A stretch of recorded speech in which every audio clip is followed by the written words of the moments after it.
Daniel Rodriguez here, filling in for Mr. Zach Romero. Oh, well, maybe I should say sneaking in to Zach Romero's room to show him how it's really done, replacing him maybe. We'll see about that in the future.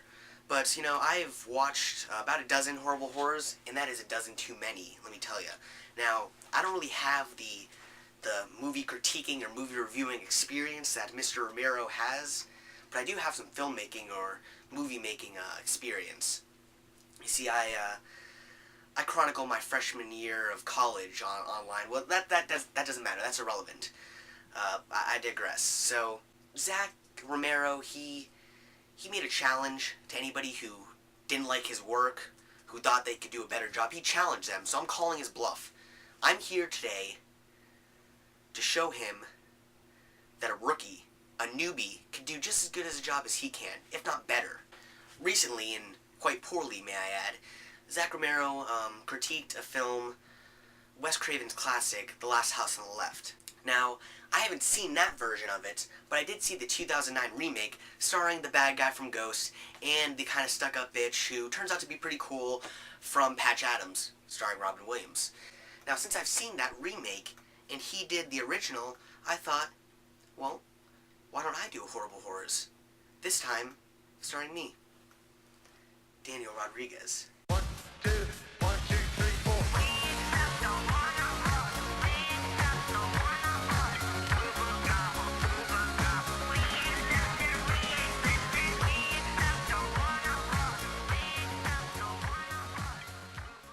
Let's get started, shall we? The movie basically begins by setting the tone for what's to come with a gruesome murder scene of two police officers carried out by the main villain Krug and his motley crew of a family. His girlfriend, who's very bitchy and PMSing the entire movie, Sadie, and his much younger brother Francis. From that gruesome scene, we go to a lovely family vacation with Emma, John, and their daughter Mary. Now, the director kind of does an interesting job establishing the innocence and beauty of Mary, who seems to be around 16 or 17, but before Mary and her family get to really spend some quality time together, she decides to be all anti-family. So, she's going to go out and hang out with a friend. Now, before she does this, though, and this is very important, she puts a necklace on in remembrance of her brother, who is dead for unknown reasons. So Mary and her little lambs take the family car out and meet with their friend Paige, who's played by the girl who vomited on Michael Cera in Superbad. Yeah, I think we all remember that. Anyway, Paige is kind of a stoner, and they meet this kind of quiet, creepy, very awkward kid who is a stoner also. Now, while they go back to his hotel room, because of course Paige thinks he's cute, shocker, his family enters. Oh snap, it's the villains from the beginning. What a coincidence. Now, since they're wanted for murder, they're not too happy that Justin has some visitors. Now, we swear that we won't tell any... Paige. Oh my god. We have thin walls. So, the villains plan on killing them. They're going to take Mary's car and drive them away into the woods and murder them where no one can find them, obviously. But that is not without an escape attempt. Mary and Superbad Girl cause the villains to crash near where Mary actually lives. Very clever. They don't like this. They've just been in a horrible car accident caused by the girls. They're going to make them suffer some more. Superbad Girl tries to make another attempt at escaping, and she almost does. She almost succeeds, but she gets captured by Francis and the girlfriend, and Michael Cera indirectly enacts his revenge on her because Krug and the gang kills her right in front of Mary's eyes. You're gonna hit me now. No, honey. No, honey. No!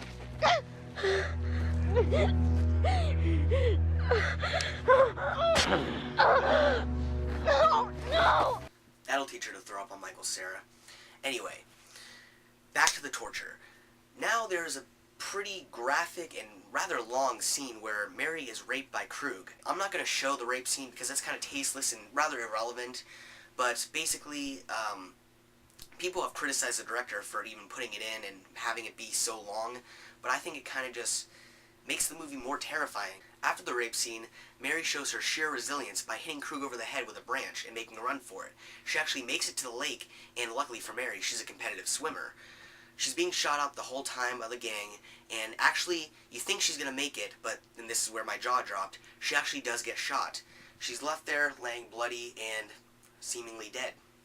So the gang has no car and no place to go, so they need to find a place to shack up. They do. Oh shit, it's with Mary's parents. What a coincidence.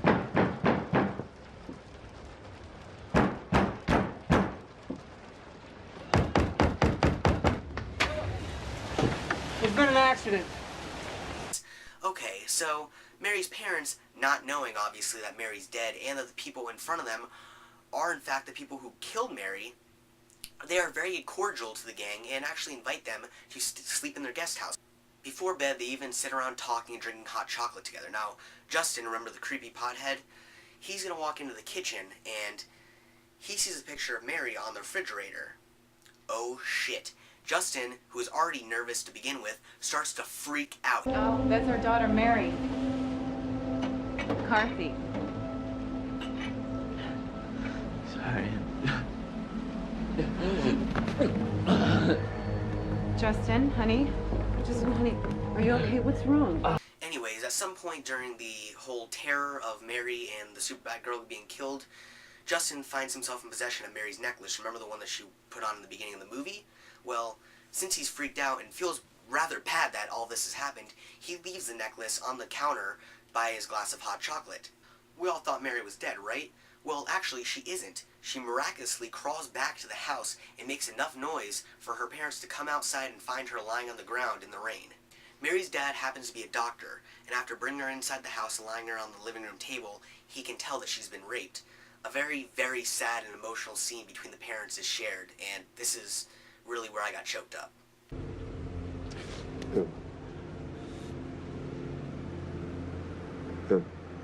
She was raped.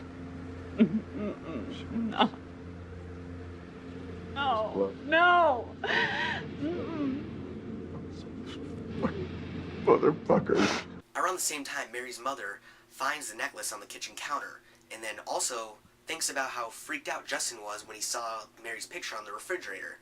Well, the mother puts two and two together and realizes that the people responsible for what happened to Mary are sleeping next door. Now, for the good part of this movie, if there actually could be anything good salvaged among this, the revenge. Now, old Uncle Francis decides he's thirsty and looking for a little bit of flirting, so he goes over to the house and starts to flirt with the mother. Now, she's gonna flirt right back because the father is out in the shed trying to find the keys for the boat. Remember, Mary has wrecked the family car, so they have no other choice but to try to get her on that boat and ship her to a hospital. So Mary's mother flirts right back, and actually it doesn't work because Uncle Francis starts to wander into the living room where Mary's lying.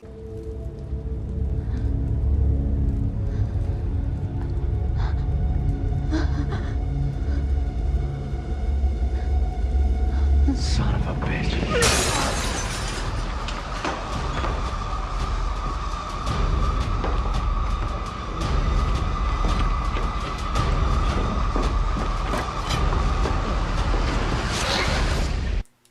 Well, now that Uncle Francis is down for the count, next is my personal favorite, the bitchy girlfriend.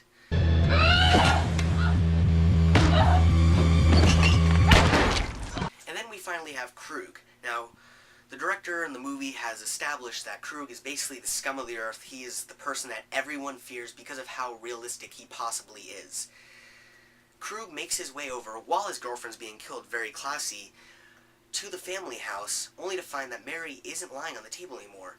Thankfully, we can assume that she's made her way onto the boat. Now, Krug and the father basically fight for a couple minutes, where Krug kicks his ass.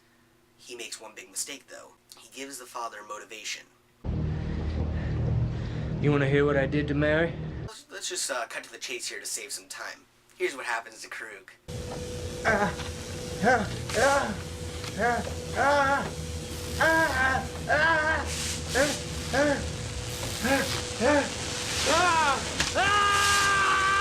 Before that glorious ending, though, we do see Mary and Justin, who has actually been injured amidst all the fighting. Yes, he actually stood up for himself and did something. We see them being taken away on the boat, obviously to a hospital, which is very good news. All in all, I enjoyed this pretty disturbing movie. It's one that stays with you for quite a while and kind of changes your perception on the world.